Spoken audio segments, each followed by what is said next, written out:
সন্তান নেয়ার জন্য সহবাসের নিয়মগুলো কি কি? কোন অবস্থানে সহবাস করতে হবে? সহবাস করার পরে কি নির্দিষ্ট ভঙ্গিতে শুয়ে থাকতে হবে? ঘন ঘন বীর্যপাত করলে কি পুরুষের প্রজনন ক্ষমতা কমে যায়? এমন অনেকগুলো প্রশ্ন আপনাদের কাছ থেকে এসেছে। এই ভিডিওতে বিষয়গুলো সহজ করে বোঝাবো, একদম হাতে কলমে দেখিয়ে দিচ্ছি। এটা হচ্ছে একজন নারীর কোমরের অংশের মডেল। এই দুটো হচ্ছে কোমরের হাড্ডি আর এইটা হচ্ছে মেরুদণ্ড। আমরা নিচে চলে যাই। এই ওপরে যে ছোট্ট ছিদ্রটা দেখতে পাচ্ছেন, এটা হচ্ছে প্রস্রাবের রাস্তা, এদিক দিয়ে প্রস্রাব বের হয়। তার নিচে এই যে এই ছিদ্রটা দেখতে পাচ্ছেন, এইটা হচ্ছে যোনিপথের ছিদ্র। এইখান দিয়েই মাসিকের রক্ত বের হয়, প্রসবের সময় এই রাস্তা দিয়েই বাচ্চা বের হয় এবং সহবাসের সময় এই রাস্তাতেই বীর্যপাত হয়। আর নিচে যেটা দেখতে পাচ্ছেন, এটা হচ্ছে বায়ুপথ, এখান দিয়ে মল বের হয়। এখন আমরা চলে আসি ভেতরে কি আছে। সবচেয়ে উপরের ছিদ্রটা ছিল প্রস্রাবের রাস্তা, তাই আমাদের প্রস্রাবের রাস্তার পেছনে আছে মূত্রথলি। এখানে প্রস্রাব জমা থাকে, তারপর প্রস্রাবের রাস্তা দিয়ে বের হয়ে যায়। এখন আমরা আসবো যোনিপথের রাস্তার পেছনে কি থাকে। সন্তান ধারণ বোঝার জন্য এটাই সবচেয়ে গুরুত্বপূর্ণ। যোনিপথের পেছনে থাকে এই জিনিসটা, আস্তে আস্তে বোঝায়। এই যে দেখছেন ছিদ্রটা, এটাই হচ্ছে যোনিপথের ছিদ্র। এদিক দিয়ে রক্ত বের হয়, এদিক দিয়ে বীর্যপাত হয়, আবার এই রাস্তা দিয়েই বাচ্চা প্রসব হয়। তো এইখানে হচ্ছে আমাদের বীর্যপাতটা হয়। বীর্যপাত হওয়ার পরে শুক্রাণু এইখান থেকে চলে যায় জরায়ুতে। জরায়ুটা হচ্ছে এই জিনিসটা, এই যে এইটা হচ্ছে আমাদের জরায়ু। ভেতর থেকে কিরকম দেখা যায়? ভেতর থেকে এরকম দেখা যায়। আমি আরেকটা ভালো মডেলে এই যোনিপথ এবং জরায়ুটা দেখাচ্ছি।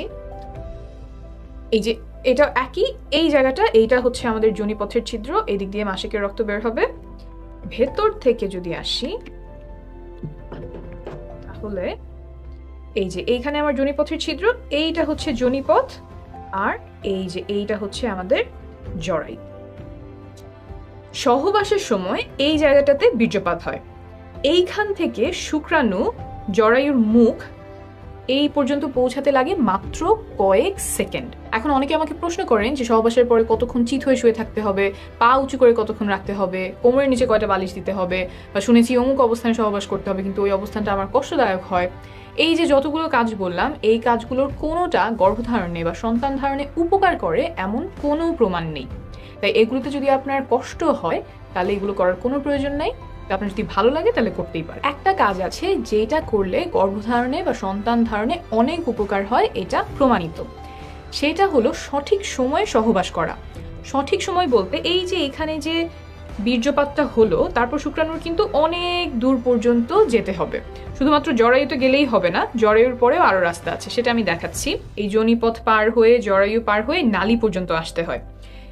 এই যে জরায়ুর দুই পাশে যে জিনিসটা দেখছেন, এইটাই ডিম্বাশয়। এইখানে ডিম্বাণু থাকে, তারপর ডিম ফুটে বের হয়ে নালীতে আসে। এইখানে এসে ডিম্বাণু শুক্রাণুর সাথে মিলিত হয়।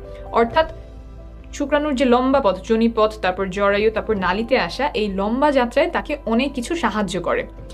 যোনিপথের যে স্রাব আছে, জরায়ুর যে স্রাব আছে, তারপর সংকোচন প্রসারণ, এই সব মিলে শুক্রাণুর পথটাকে সুগম করে।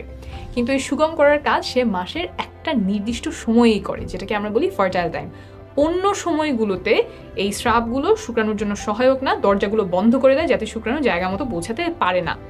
তাই এই ফার্টাইল টাইম বা সঠিক সময়, সহবাসের সঠিক সময় জানাটা খুব গুরুত্বপূর্ণ।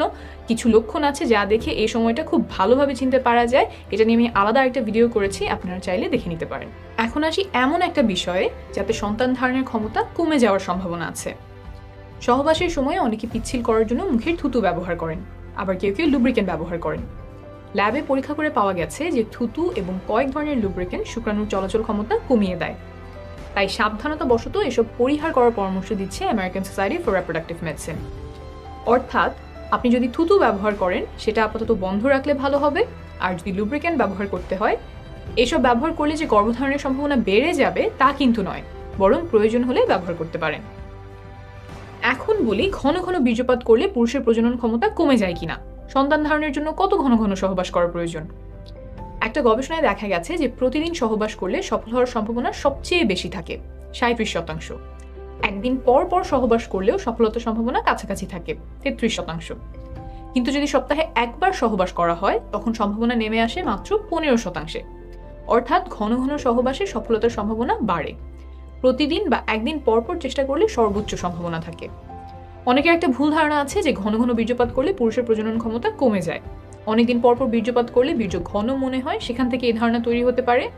তবে প্রায় 10,000 বীর্যের স্যাম্পল নিয়ে করা একটা বড় গবেষণায় দেখা গেছে যে প্রতিদিন বীর্যপাতেও শুক্রাণুর সংখ্যা স্বাভাবিক থাকে।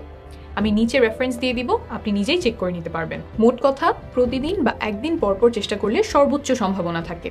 আর যদি ফার্টাইল উইন্ডো বা গর্ভধারণের সবচেয়ে সম্ভাবনাময় সময়টা খুঁজে বের করে তখন ঘন ঘন চেষ্টা করা যায়, তাহলে আরও ভালো। তবে সবার পক্ষে এসব শিডিউল মেনে চেষ্টা করা সম্ভব নয়, অনেকের জন্য সেটা উপযুক্তও হবে না। আপনি নির্ভরযোগ্য তথ্যগুলো জেনে রাখলেন, তারপর আপনার পরিস্থিতি অনুযায়ী যেটা ভালো হয় আপনি সেভাবেই সিদ্ধান্ত নেবেন। আপনি যখন বাচ্চা নেওয়ার চেষ্টা করছেন, তখন মা ও শিশু সুস্বাস্থ্যের জন্য কিছু নিয়ম মানা আবশ্যক, যেমন ফলিক অ্যাসিড খাওয়া, যাতে করে বাচ্চার ব্রেইন আর মেরুদণ্ডে জন্মগত ত্রুটি হওয়ার ঝুঁকি কমে যায়। এসব আমি আরেকটা ভিডিওতে সহজে বুঝিয়েছি, প্রয়োজন হলে সেই ভিডিওটি দেখে নেবেন। ভালো থাকবেন, সুস্থ থাকবেন।